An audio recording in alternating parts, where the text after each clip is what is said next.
Yoav Gallant is a soldier strategist who has been in the room when great decisions were made and in the field to carry them out. He started his military career in the Navy and was a decorated naval SEAL and commander. He then moved from sea to land and rose up the ranks of the army. He served as military advisor to Prime Minister Sharon at critical moments, including disengagement, and then as head of Southern Command, where he led Israeli forces in the Cast-Led operation that restored deterrence to Israel's strategic calculus. He was nominated by the Prime and Defense Ministers to be Chief of Staff of the IDF. His candidacy did not go through, but General Gallant continues to be on the cutting edge of Israel's strategic horizons, currently leading an effort to explore and exploit the amazing energy finds off Israel's Mediterranean coast. Now to the most important and I would say the most curious piece in this mosaic, in this puzzle, the Egyptian. The Egyptians are big, proud, and very religious nation.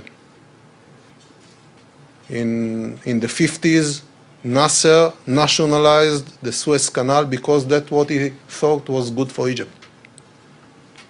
Later, President Sadat expelled the Russian consultors and started a war with Israel, 73. And against all the Arab world, he made peace with Israel because he thought it's good for Egypt. Maybe a few years later on, started in 77 and, ended in 81. And don't try to predict according to Western beliefs and in Western eyes what the Egyptians are going to do. They will do what is good for the Egyptians. Now, if you are watching the situation in Egypt, and to those of you that were cheering when the Arab Spring started, I can tell that my understanding is that we are going to face a long and cold winter, not an Arab Spring. Nothing between the European Spring with Garibaldi with red shirts in 150 years ago is comparing to this Arab Spring. Not in the values and not in the actions. And among all, when Israel had wars in this region, which the Egyptians were involved in, it always was the major front. 48, 56, of course, they were alone, 67 and 73.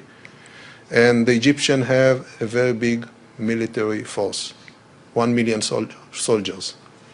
Half of them reserve, but still 1 million soldiers. Thousands of tanks, a lot of modern equipment. They got billions after the peace agreement every year from the United States together with Israel. And if you look at this army and you look on their neighbors, they are not going to fight, not Libya and not Sudan. And I'm not saying that the war is on the door, not at all. But look at the situation in Egypt. No Western investment in the next years. Suez Canal is losing a lot of its majority for different reasons. The North Pole, the different size of the ship, and other reasons. No tourism. Very low economy and technology. So the next bread riots are on the way. When they will start, there is no Mubarak to blame anymore. So who are they going to blame?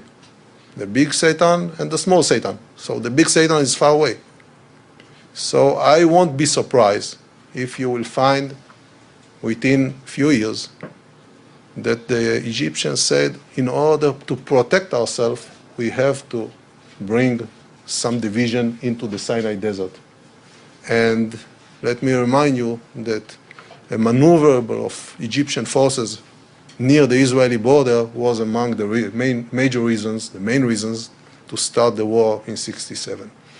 So hopefully this is not what will happen, but you cannot look at the situation and convince yourself that everything is perfect.